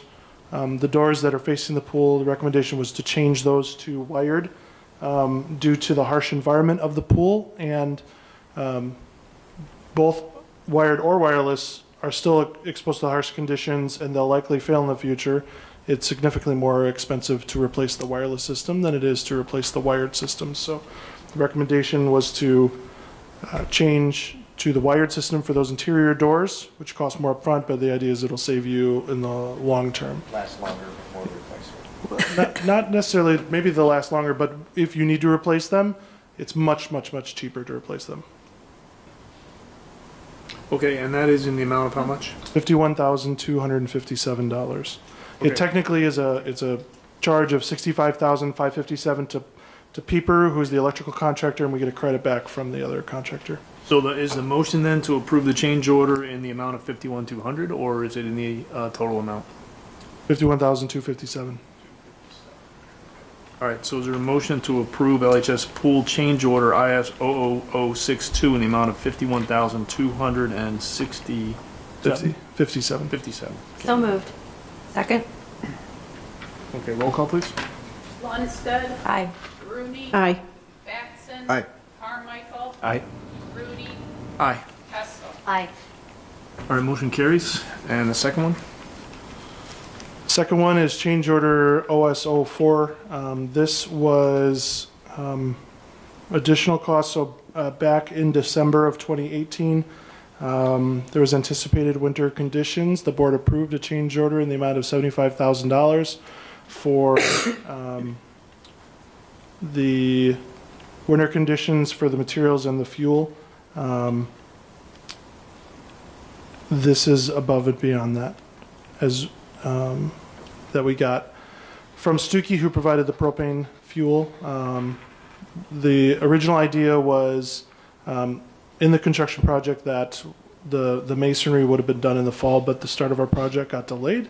And so that pushed that work into the winter, which required winter conditions that were way above and beyond what were contained in their bids, because it wasn't really anticipated that the masonry would have to be done during the winter time. So that had an impact. Additionally, we were anticipating to be connected to our school's natural gas line, but that wasn't able to happen until the spring of 19, and so they had to basically go most or all of the winter getting propane fueled. So they knew that it was going to be additional. Once they had gotten the bills from Stuckey in the fall, they realized the extent of it was more than they were anticipating, and so this requires an additional change order for the propane fuel. So we approved 75,000. This is 77,125 on top of that 75,000. Correct. Got it. And the original 75 was for what? For winter conditions as well. So that was for Did that include all of the tenting part? tenting and the rental of the equipment. This was the fuel to fuel it. So now we were experiencing some winter conditions here, like tenting and the equipment, but they can connect to our natural gas line, so there would be no fuel cost associated with that. And what is the short version of why this fuel was used a year ago and we're only paying for it now? Was that what you were trying to tell me before the meeting? Short version is Gilbane got it in the fall from the contractor. Got the bill from Stuckey in the fall. They got it from the contract in the fall. They gave it to me in December. We spent the last month or so talking through it, and I felt ready to bring it to you now. Okay, so we're sure that it's legit, though. Yes. This also Unfortunately. didn't cover heating the interior.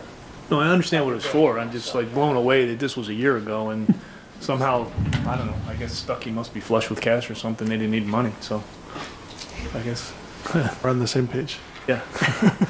Okay. All right, so that amount again is 77,000 and 125. 125. All right, so is there a motion to approve the LHS pool change order OS 00004 in the amount of $77,125? So moved. Second. All right, any further discussion? No, roll call, please. Rooney. Aye. Batson. Aye. Carmichael. Aye. Rudy. Aye. Hessel. Aye. Lundstedt. Aye. All right, motion carries. Vernon Hills Intercom System. Big ticket.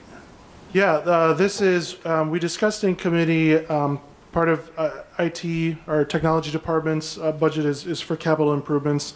This is one such improvement that is part of their budget. However, I did not want to go through just the budget process and then just say, surprise, we spent 200 grand on this project.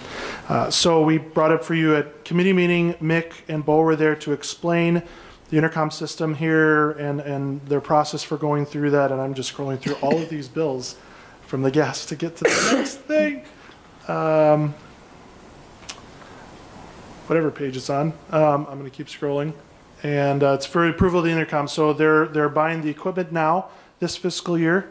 And then they will be buying the wiring for the work for that in fiscal year 21, which is next fiscal year. All of the work to be done this summer. I'm still scrolling through invoices. 41,625. Thank you. I'm trying to find that proposal. It's in, yeah, I know it's in there.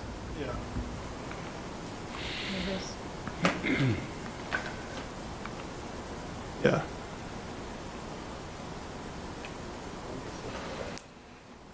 It's a separate document. Yeah. Sorry, I'm on 380 pages. Oh, here we go. I got it. Forgive me, sorry. I was trying to scroll through to get ready for this. Yeah, for Sun Incorporated to provide the equipment is $241,625. That's a lot of money to just spend. So want you to be clear, and for everyone else to be clear, this is something that's exempt from the bidding requirements to spend this, because it's technology is a specific exclusion in that law, because it's an extremely specialized system. The company that they brought in spent a lot of time in the building getting to know this to be able to put this proposal together. So that's the proposal for that we're asking for approval, and the information here for the wiring stuff, that's more FYI, that's not what we're asking for approval. It's really approval to buy that equipment. What's the total cost of the intercom system change? It would be those two numbers together, so. Yeah. Yeah, that's what we talked about. Almost $400,000, right? 20-year-old system. It's antiquated. Yeah, but it's it's in their budget, but yeah, for sure. Okay, so tonight we need the motion for the 241,625? Yes. All right, so our motion to approve the upgrades to the Vernon Hills intercom system in the amount of $241,625. So moved. Second. All right. You Any can further first. discussion? I'll second. Any further discussion? All right, roll call. Batson. Aye. Carmichael. Aye. Grudy. Aye. Hessel. Aye. Lundstedt. Aye. Rooney. Aye. All right, motion carries. LHS Masonry.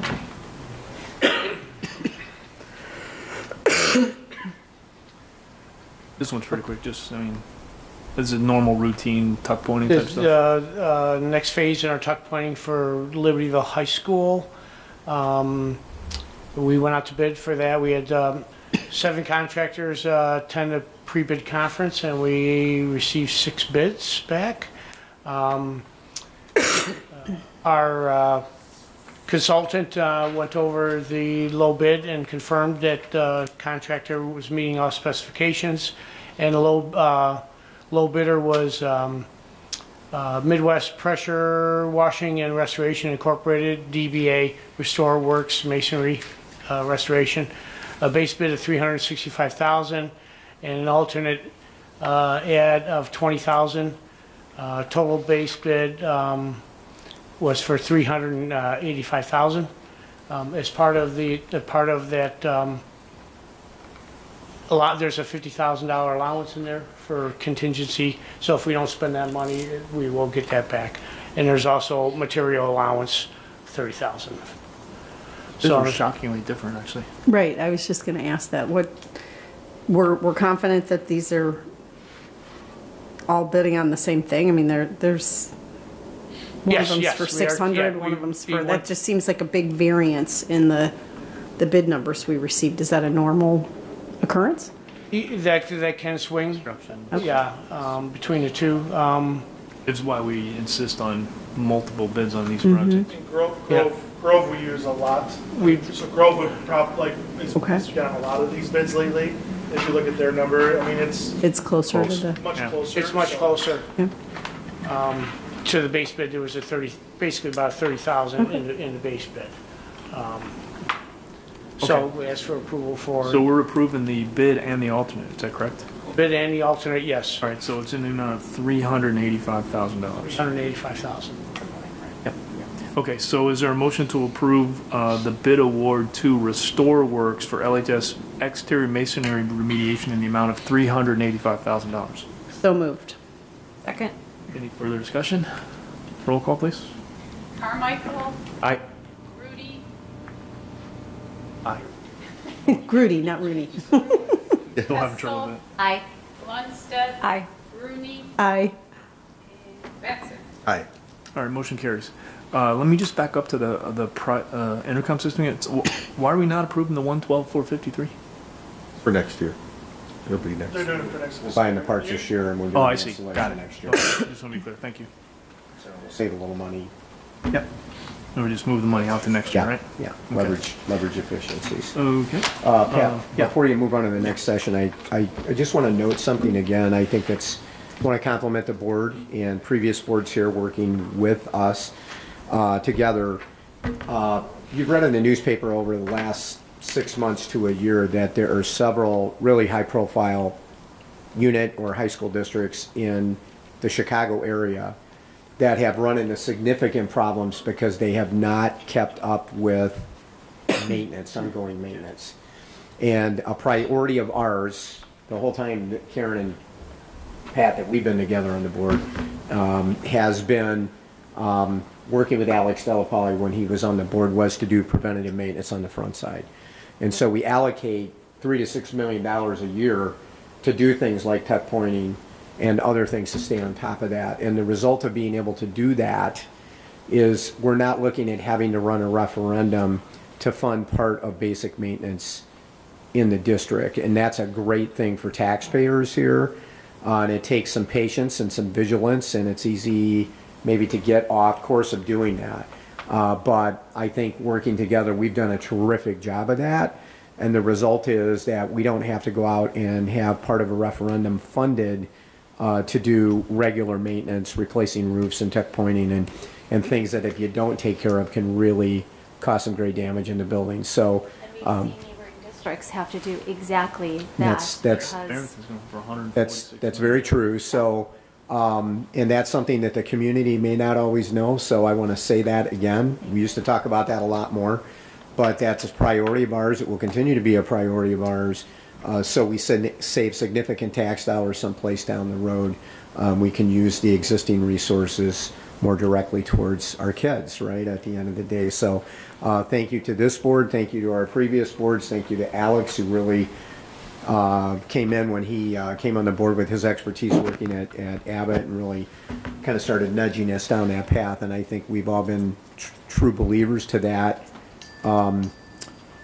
really path. And I think it's paid big results for the district. So anyway, thank all of you very much. I still would like to review that capital plan. We haven't done it, I haven't pushed because we got so many different things going on, but maybe you two guys could chat. Here's what I'd ask. If you two guys could chat, given all that's going on, let's pick a reasonable time where we say, you know what, by here we'll be ready and by here we'll do it. I'd like to go back and look at what Alex had prepared to see where we're at relative to that in terms of format and scope and all that kind of stuff, because I still sometimes think these projects surprise me. Not that they're not worth doing, I'm glad we're doing them, but, and maybe I'm not paying attention to some of them, but I'd really like to see a list of, here's all the stuff we've identified. It's roof, it's tuck pointing, it's sidewalks, it's all those things we know we got to do over the next 5 years, and they just keep rolling. And then there's these other special projects because stuff's getting old, okay? And then there's probably another line that says unidentified, which takes us to some reasonable amount of money we're going to spend every year, and then we can just keep checking in and saying where are we at relative to that, okay? So that, I don't think we have it ticked and tied quite as well as we have before, because we had so many other projects going, and I get that, okay? I'm not trying to be a jerk about it, but where my head's at is a year from now I want to make sure we got it in place, okay? God forbid someone else comes in and says, they don't even have that stuff, all right? Well, I would say that's a good target for us, and just to, again, echo your comments, I think we're going to have to get a little further along in our major capital projects before we're actually going to be able to spend some more substantive time with that. Because there's only one Mark. Yeah, no, I get it. Okay, yeah, and totally get we are, he's doing everything over and above his job on the capital projects, so I think a year from now is a great target. Well, or even if we could roll it into this year's, some portion of that in this year's budget discussion. So let me make it up. If we only have the next 2 or 3 years that we can say this is reasonably good, okay, but this is what the next 2 or 3 years look, and then so you got a bigger, I'll call it unidentified list in years 4 and 5. Okay, fine, and we'll continue to build that. But it'd be good to just kind of look at, well, this is the list of stuff we know we're going to do, and then just plug put in a plug for the unidentified and say, we're gonna spend on average $5 million a year for the next 5 years. And, we got 3 million identified next year, 2 million a year after that, 1 million after that. The rest of it's the unidentified. We'll deal with it from there. I just think it would give us all much better visibility to where we're at, because it's hard to keep track. I've always had trouble keeping track of this. I mean, I always wish I could go to my book and look and just check it off my list and say, yeah, oh no, this one's a new one. That's in the unidentified. Okay, I think that would just be helpful. To some extent, don't we already have that? Like, we have a roof schedule, we have a fan schedule. We have something that's reasonably good, and that's what I'm saying. But I want to make sure it's up to date. Right. Okay, because what happens is these things get out of date because they're not top of mind when you're building gyms and building pools. And if you got to make a call on where you're spending your day, you know where I'd tell you to spend the day. All right, build the pool, build the gym, because we got kids coming, we can't be late. But every year, my experience is, even if this, every year there was some reason why we couldn't get to it. And then 4 or 5 years later, you look and say, oh my, that thing we had once upon a time was really good. It's so out of date now, we don't really even have it. Okay? And I think we all want to make sure we get that. Okay? All right. What do you got? One more, roofing. Yep. These are perennial. Tuck pointing roofing. Tuck pointing roofing. I remember the days when I used to say, Mark, when are we going to be done with that? And Mark would usually pretty much say, well, when we're done, we're going to start it all over. Going to get around the building and we're going to start again. Roofs at Libertyville in a couple of years. We're back to doing a few this year. We went out to bid for roofing projects at Libertyville High School. And as part of it, 2 of the major roofs that we're doing, we are going to, part of the bid specs is to make them solar ready. So we will have a box in place so you don't have to later tear out roof section because they're layered. It's for long-term maintenance on it. If you install it as you're installing the roof, it's the best time to do it. The cost is minimal, so we're working with that as part of 2 of these larger roof projects. So we went out to bid for the roofing. Whitford Roofing was low bid at $512,300 is a base bid. As part of the base bid, we had a $50,000 allowance in there, a monetary allowance, and we have a material contingency allowance equal to $9,750 in that bid. Did we use these guys? I don't remember. Same trade that has done both the pool and the current project, so they're doing all of our roofing. And none of them were leaking. Huh? None of them were leaking. Right? And they've done several of the other projects in the past with the district. Is it contingency for fluctuations in the price of steel? Or just the contingency? This is just membranes. Oh, the allowance? Yeah. The allowance is for, any material things or any unforeseen conditions that that come into play.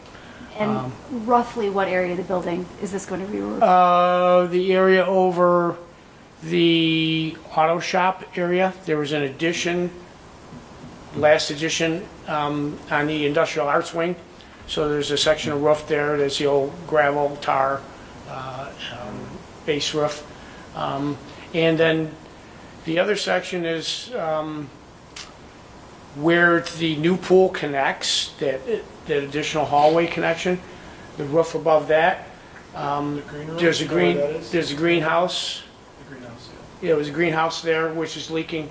That we put that as part of this project. We're going to brick that in. It's a small room at maybe 6 by 10, 6 by 12. It's not really useful for a greenhouse, so it'll end up being a storage.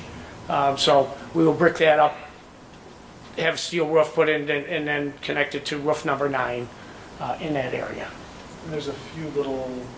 Then we have some canopies. I believe there's 4 canopies that we're doing that are... Overhangs, over doorways. by doors. Yeah, the small ones. So the 2 large roof areas and then a few small ones, small canopy areas. We had 2 bidders. With just over $4,000 difference in the 2 bids. Will these projects all get done this year, this fiscal year? They're for next fiscal year. These 2 are for fiscal year 21. Is that how they were planned? Yeah. Okay. So at our committee, we had we showed okay. our preliminary capital list for summer, which is fiscal year 21.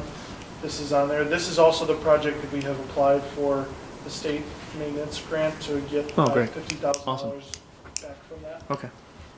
All right, so it's planned for next year, that's fine. All right, is there a motion to approve the bid award to Bidford Company for LHS roofing in the amount of $512,300? So moved. Second. Discussion? Roll call, please. Grudy. Aye. Hessel. Aye. Lundstedt. Aye. Rooney. Aye. Batson. Aye. Carmichael. Aye. Okay. Any other? I don't have any. No? Okay, no CETO, no ISB, so that's it. Yeah, one Right? quick ISB. Yeah. Actually, a couple quick. Everyone got a copy of this in your book, so this is just the culmination of all the things that we voted on that I represented you guys on in November. So if you have any insomnia, you can read through those. And I got one in the mail today, too. Yeah, so did I. Yeah. so that's that. And then just a reminder, and this will happen actually after next month's board meeting, but the National School Board Conference is in Chicago this year. So I will be attending and representing District 128 there. It's April 3rd through April 6th. It's over the weekend. So if anyone else cares to go, I'm sure that we could still get some other people. If you have any interest in attending one day, half a day, any days, just let us know and we'll help you register and all of that.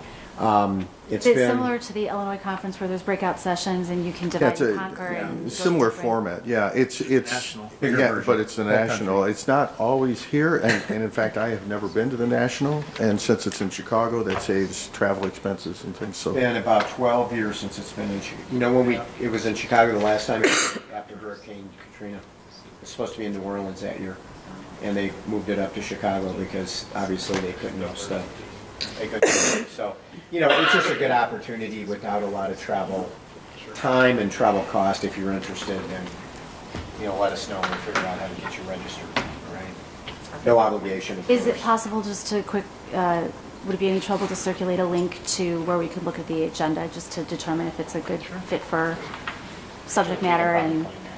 Well, yeah, we'll work on that. Okay, anything else? No? All right, is there a motion to adjourn? So moved. Second. All in favor? Aye. Aye. Good night, everybody. Thank you. By the way, I will tell you.